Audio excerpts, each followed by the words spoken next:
नमस्कार मित्रांनो, आज परत तुमचं आपसरटेक यूट्यूबवाले बाबा या चॅनलमध्ये स्वागत आहे.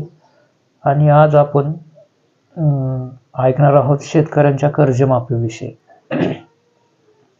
तर देवेंद्र फडणवीस महाराष्ट्राचे नवीन मुख्यमंत्री यांनी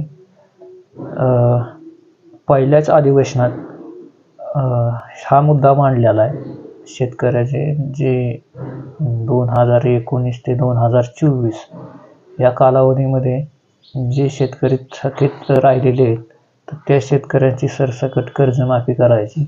आणि किती करायचे ते अजून काय फिक्स आकडा आलेला नाही. सर्वसाधारण 3 लाखापर्यंत असं जाहीर झालेलं आहे. तर ते आपण या व्हिडिओच्या माध्यमातून बघणार आहोत. तर ज्या लोकांनी चॅनलला सबस्क्राईब केलं नसेल त्या लोकांनी चॅनलला सबस्क्राईब करून घ्यावं व हा व्हिडिओ जास्तीत जास्त लोकांपर्यंत शेअर करावा. आणि व्हिडिओ कसा वाटला हा कमेंट करून सांगावं. तर चला हा व्हिडिओ चालू करू. पूर्ण माहिती सविस्तरपणे ऐकू आपण देवेंद्र फडणवीस यांच्या ह्यातनं. तर हा व्हिडिओ तुमच्यासाठी खूपच उपयुक्त ठरणार आहे.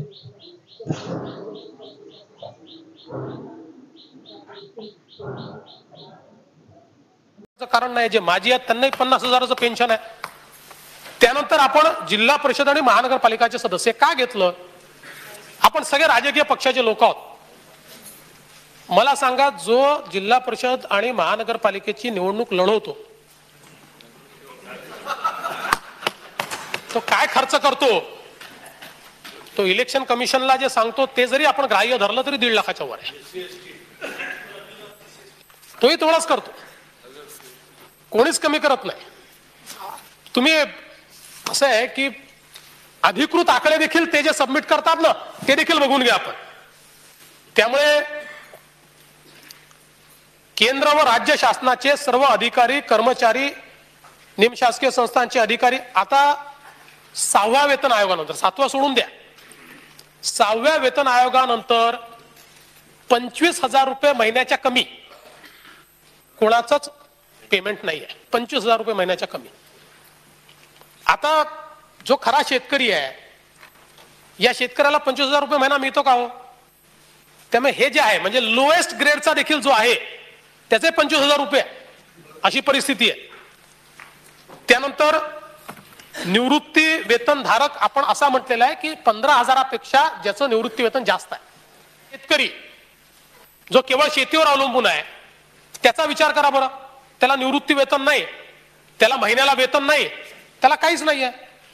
त्यामुळे हे 15,000 रुपयापर्यंत निवृत्ती वेतन. आणि 15,000चं निवृत्ती वेतन म्हणजे हे बरेच वरचेच लोक येतात त्यात. त्यानंतर आपण वेगवेगळ्या ज्या सहकारी संस्था आहेत त्याचे अध्यक्ष घेतलेले आहेत, सदस्य नाही घेतलेले. 3 लाखापेक्षा जास्त ढोबळ उत्पन्न असलेली सेवा कर भरण्यासाठी नोंदणीकृत व्यक्ती आणि 10 लाखापेक्षा जास्त उलाढाल असलेली आणि वॅट किंवा आता जीएसटी भरण्याकरता पात्र व्यक्ती. म्हणजे पांठेलेवाला नाही येत यात, छोटा दुकानदार नाही येत यात.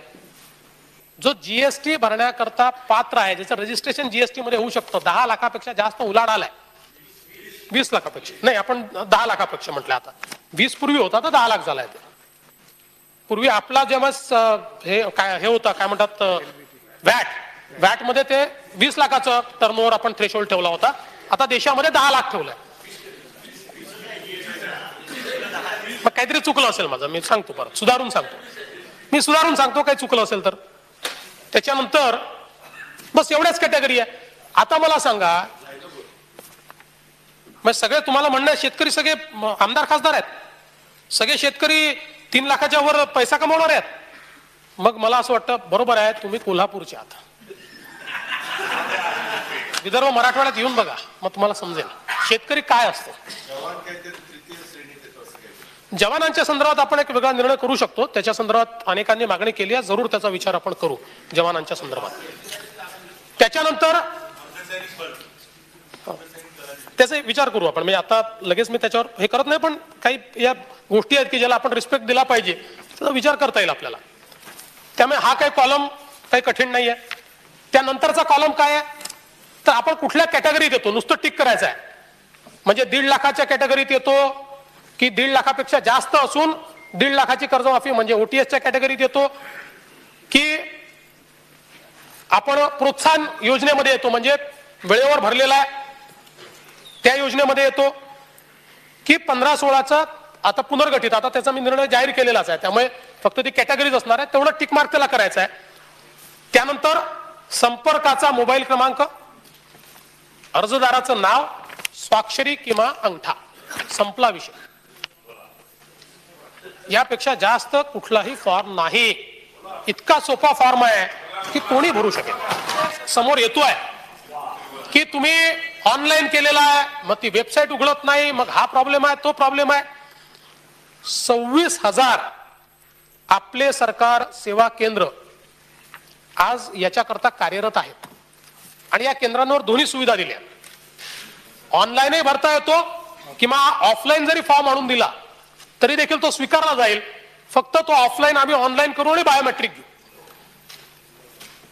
एवढंच त्याच्यामध्ये. आणि आता याच्यासोबत त्याचा मोबाईल ऍप आम्ही उद्या परवा लॉन्च करतोय. त्या मोबाईल ऍपवर देखील साध्या आपल्या मोबाईलवर जसा आपण फॉर्म भरतो तसा फॉर्म भरून देता येईल. त्याचबरोबर माझी तर आपल्याला विनंती आहे, आमदार आहेत आपण, लोक आपापल्या मतदारसंघात चांगलं काम करता, हे देखील एक आपलं काम समजून आपण जर मोबाईलवर किंवा साध्या वेबसाईटवर हा फॉर्म उपलब्ध आहे, ऑनलाईन करता येतो. आपले सरकार ही जी आपली फ्लॅगशिप आपला कार्यक्रम आहे त्याची जी वेबसाईट आहे सरकारची, त्याच्यावर जाऊन आपल्याला भरता येतो. आणि तरीही कुठे जर कनेक्टिव्हिटीचा प्रॉब्लेम असेल तर ऑफलाईन भरा, तो ऑनलाईन करून घेऊ. पण हे केवायसी हे त्यातलं महत्वाचं आहे. एकदा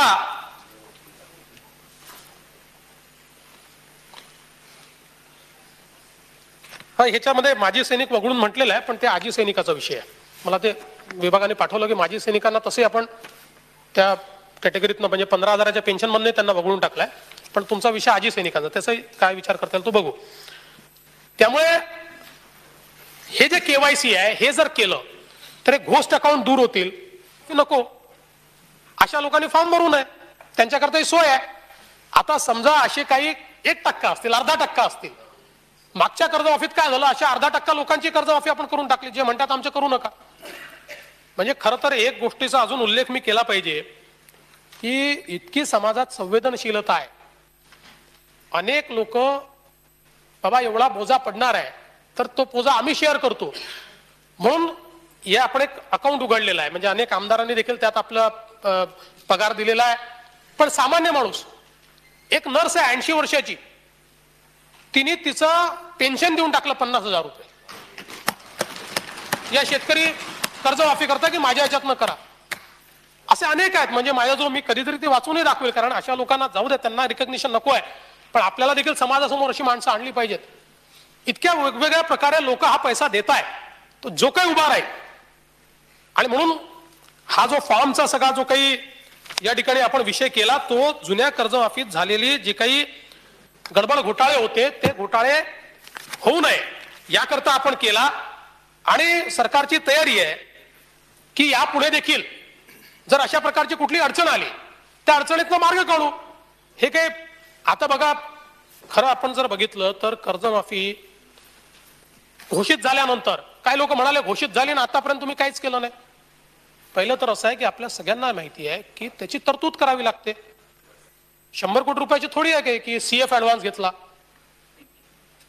आपण विधानसभेमध्ये बजेटच्या माध्यमातून मागणी मान्य केल्याशिवाय एकही पैसा खर्च करता येत नाही. आणि म्हणून या बजेटमध्ये आपण पुरवणी मागण्यांमध्ये 20,000 कोटी रुपये हे आता पहिल्या टप्प्यात 20,000 कोटी रुपये आपण घेतले आहेत. ती मागणी मान्य झाल्यानंतरच आपण ते पैसे देऊ शकू. दुसरं असं आहे, कर्जमाफी झाली. आता आपण बघा, मी सगळा कर्जमाफीचा अभ्यास केला. काही लोकांनी माझ्या अभ्यासावरही पुष्कळ कमेंट्स केले, पण ठीक आहे, मला सवय आहे, मी काय करू. तर मी अभ्यास केला. कर्जमाफीचा जर आपण विचार केला तर वेगवेगळ्या राज्यामध्ये प्रति व्यक्ती कर्ज किती आहे, प्रति कुटुंब. केरळमध्ये 2,13,000, आंध्रमध्ये 1,23,000, पंजाबमध्ये 1,19,000, तमिळनाडूमध्ये 1,15,000, कर्नाटक 97,000, तेलंगणा 93,000, हरियाणा 79,000, राजस्थान 70,000 आणि महाराष्ट्र 54,000. आणि आपण जर बघितलं तर विविध राज्यांनी जी कर्जमाफी केली आहे, संपूर्ण देशाची जी कर्जमाफी आपण केली होती ती 52,000 कोटीची होती. तेलंगणाने जी केली ती 15,000 कोटीची होती. आंध्र प्रदेशने जी केली ती 20,000 कोटीची होती. पंजाबने जी केली ती 10,000 कोटीची आहे. कर्नाटकने जी केली ती 8,000 कोटीची आहे. कर्नाटकच्या कर्जमाफीमध्ये विखे पाटील साहेब, पहिला काय कोणावर आरोप लावला, प्रत्येक राज्याची परिस्थिती वेगळी असते, पण आपलं काँग्रेसचं सरकार आहे म्हणून सांगतो की कर्नाटकच्या कर्जमाफीमध्ये त्यांनी फक्त आपण सहकारी बँक किती, त्यांनी स्वतः सांगितलं 20%च होत्या, त्यात 80% लोक बाहेर आहेत, 80% लोक राष्ट्रीयकृत बँकेत आहेत. हे स्वतः मुख्यमंत्र्यांनी कबूल केलं. नाही ते ठीक आहे, ते काही मागणी करू शकतात. ओबामांनाही मागू शकतात. आता ओबामा नाही काय नाव, ट्रम्प, त्यांनाही मागू शकतात. तो प्रश्न आहे, तो प्रत्येकाचा विषय आहे. पंजाबमध्ये त्यांनी आपल्याला माहिती आहे 2 एकरापर्यंत कर्जमाफी सीमित ठेवली, सरसकट नाही केली पंजाबमध्ये देखील. आणि म्हणून इतर कुठल्याही राज्याच्या तुलनेमध्ये ही कर्जमाफी आपली जी आहे, म्हणजे त्या राज्यांचा विचार केला तर प्रति माणशी, प्रति कुटुंब आपलं कर्ज सगळ्यात कमी असताना देखील या कुठल्याही राज्यापेक्षा सर्वात जास्त कर्जमाफी ही आपण केलेली.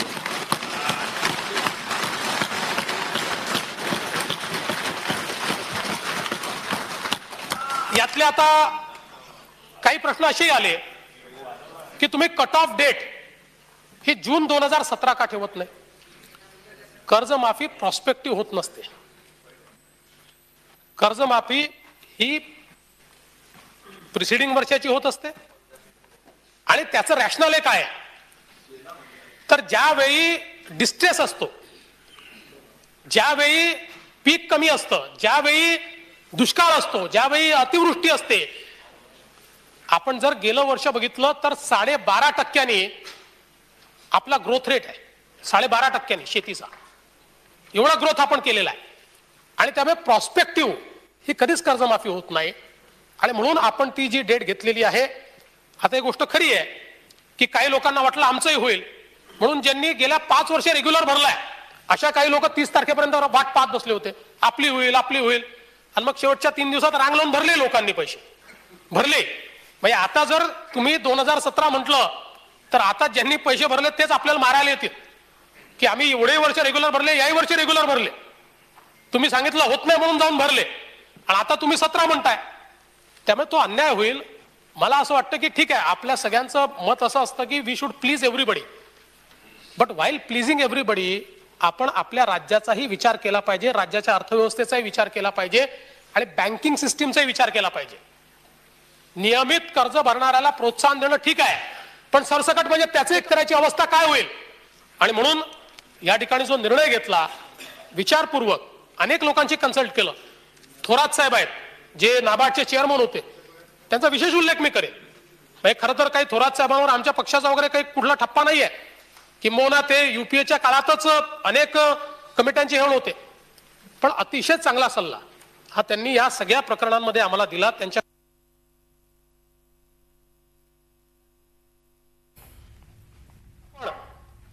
म्हणजे गैर वित्तीय संस्थांना नियमात इतर राज्यांच्या तुलनेत महाराष्ट्रानं जास्त कर्जमाफी दिली असं मुख्यमंत्र्यांनी विधानसभेमध्ये स्पष्ट केलंय. कर्जमाफीचा ऑनलाईन अर्ज देखील सुटसुटीत आहे असं देखील मुख्यमंत्र्यांनी विरोधकांच्या टीकेच्या पार्श्वभूमीवर स्पष्टीकरण दिलंय. उद्या मोबाईल ॲपही लॉन्च करणार असल्याचे मुख्यमंत्र्यांनी सांगितलंय.